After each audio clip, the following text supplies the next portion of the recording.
Welcome back to the Monday Afternoon Journal Club. Ed Bowder and Dan Schwester from the Overrun. How we doing, Danny? Doing well, Ed. How are you doing? Doing good. Today we're going to talk about lidocaine versus amiodarone. Dan, we're doing another study with a couple friends from the show here, Tanner Smida, Remley Crow. They wrote this paper, and this is an interesting approach. And again, this is something that's relatively recent. Came out in January of this year. This is out of resuscitation. So what they did with this paper is they did what's called a target trial emulation. And this is kind of statistical jujitsu, which we know that Tanner and Remley are very good at. What they did was they used a bunch of different trials to essentially reduce the data to make it appear as a different trial, right? Which is just, it's a statistical method of figuring out what a trial might look like. And they did this because, ding, it's a pre-hospital study, Danny. 2 pre-hospital studies in a row here on the Monday Afternoon Journal. 3, actually, because we did 2 last week. So we're doing all pre-hospital all the time. So it almost makes me forgive her for taking Buc-ee's over Wawa in the convenience store war, but I get it. All right. Listen, all I'm saying is Wawa hazelnut coffee got me through some tough times. So what they did with this actual study is they wanted to see if lidocaine or amiodarone is superior in ventricular arrhythmias and cardiac arrest. Simple enough, right? This has kind of been debated for a while. We're going to get into some more of the specifics, but our target trial emulation suggested that lidocaine was associated with greater odds of pre-hospital ROSC in comparison to amiodarone when administered during resuscitation from shock, refractory, or recurrent VFib and VTAC. So this is the whole paper through here. And again, just to show what happened, they found this paper when they were looking through all this data, 641,998 eligible patients. And then they went down into these groups. Now, you see amiodarone had 20,000, lidocaine had 2,000. Amiodarone is the currently recommended first-line drug. That's part of it. But again, you can use statistics to actually break this down and make it make more sense. So big picture, 10,000 foot view without diving super far into the data. And we can probably talk to the actual authors at some point about this paper. But lidocaine over amiodarone, I like this. Again, this is one study, more data is always needed, but with this amount of patients, with this amount of data, it's starting to kind of look like maybe we can go back to lidocaine over amiodarone. I don't think lidocaine ever actually left. But we've just ignored it because of amiodarone. And the reason why is, and I can remember this being an old medic, back in the beginning, at the turn of the century, amiodarone was brought on back in the late 20th century. I know. Back in my day. Anyway. Back in my day. All right, let me get through this. This is important. Yep. Amiodarone was proven by the evidence at the time to be the superior antiarrhythmic in against lidocaine and I believe maybe procainamide. ACLS came out and said, the AHA came out and said, yep, this is amiodarone, do it. This is what you should be using. Lidocaine is second line at best, and that's what we all swallowed. Here's the problem. As people studied things and as people published stuff, they did head-to-head comparisons and they did, randomized trials. And they found out that wasn't necessarily true. They found out that, as a matter of fact, there was a pretty big study that came out a little bit after this that none of them actually did anything really great. If any one of them was really better, it was procainamide, but procainamide is dicey, it's expensive, dosing regimen is very tough to do in the emergency pre-hospital world.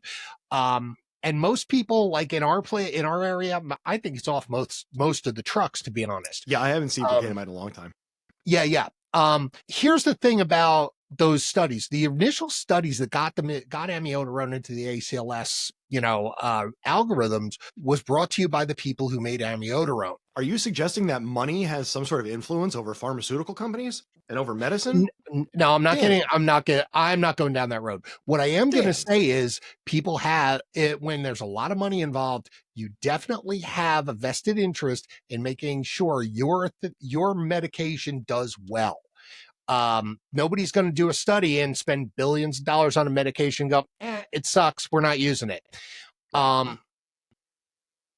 Again, there's not a lot of good evidence for any antiarrhythmic. However, I kind of see lidocaine making a comeback for a lot of reasons. Number one, the half-life of lidocaine is a couple hours. The half-life for amiodarone is honestly a couple months. you know, you 56, 58 days, something like that. You want to give somebody that's got something that's going to hang around that long. Listen, I have family I don't want to see for 58 days. You know, I mean, let's be honest. Lidocaine probably does just as well.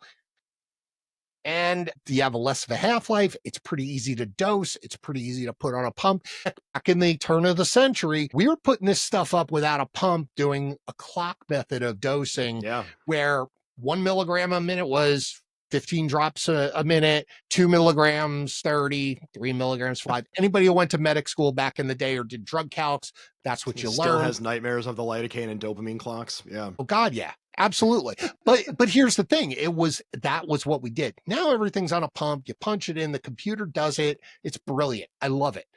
But I can see lidocaine making a comeback. And to be honest, if I've got that refractory VFET patient and it's time for me to give an antiarrhythmic, even now you notice the ACLS guidelines are saying select an antiarrhythmic. Not which antiarrhythmic, because even they know that the data kind of doesn't support one over the other. It's up to you.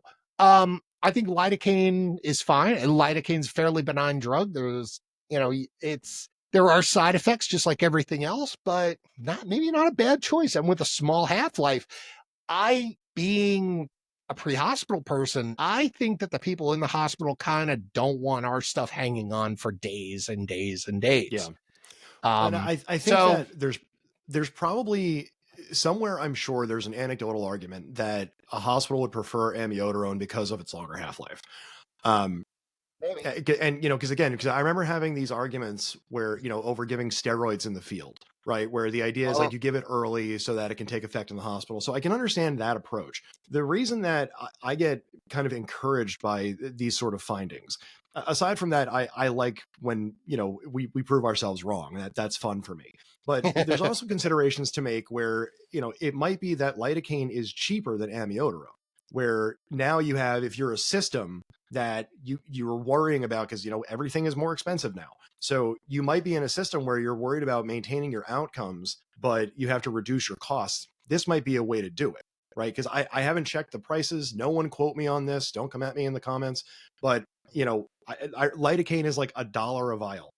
And it's cheap. It's a cheap generic. So now it's been around forever. It's cheap and it's effective and it works. So, you know, if I'm trying to plan how to treat, you know, what medications to treat, if I'm trying to plan inventory, maybe I start making more decisions toward, all right, you know what, lidocaine works and it's cheap. That's good for me. I don't necessarily need amiodarone because I have something that's equally as effective. And something that's important to remember too about a lot of the data that came out about amiodarone in the late 20th century was a lot of them were non-inferiority studies. Yes. And that's very easy to conflate non-inferior to just as good as or better than. And, you know, I remember, and I remember hearing anecdotes, you know, years ago, like, oh, well, why do you give amiodarone over lidocaine? Because A comes before L in the alphabet, waka waka. But that, you know, it's a very glib way to put it, but that is kind of the arbitrary way that we decided it, right? Is we have to suggest these two drugs when, you know, people read alphabetically. So it might be that amiodarone is an easier drug to put in the list than lidocaine. But seeing a model like this also kind of lays the groundwork where now you can have organizations that might be able to do studies where, listen, here's the data. These drugs are equally as effective. So you don't need to do something placebo controlled. You can just compare amiodarone or lidocaine. You can blind it if you want. You can double blind it if you want. And now you can actually find out what works better in a proper study. Right. And that's what's encouraging to me is you build out this kind of this framework of data where, look, this probably works just as well or better than the current standard of practice. Right. So then we can build on it and we can actually maybe improve and change outcomes, because, again, devotees of the show will know that we have no idea what we're doing for cardiac arrest. And I'm going to start counting how many times I've said that on this show. But, you know, we don't. The t-shirt's coming, what folks. We're doing. Yeah, right. But we don't know what we're doing. And this is another thing that kind of, you know, leans into that. But we want to know what you guys think. Are we using lidocaine? Are we using amiodarone? Let us know down below. Check us out at Overrun Productions. Leave a comment down below. Find us on TikTok and all the other social medias. Check out our news stories on EMS1, and also be sure to subscribe down below for YouTube. For the Monday Afternoon Journal Club, I'm Ed Bowder. He's Dan Schwester, and we'll talk to you all next week. See you later.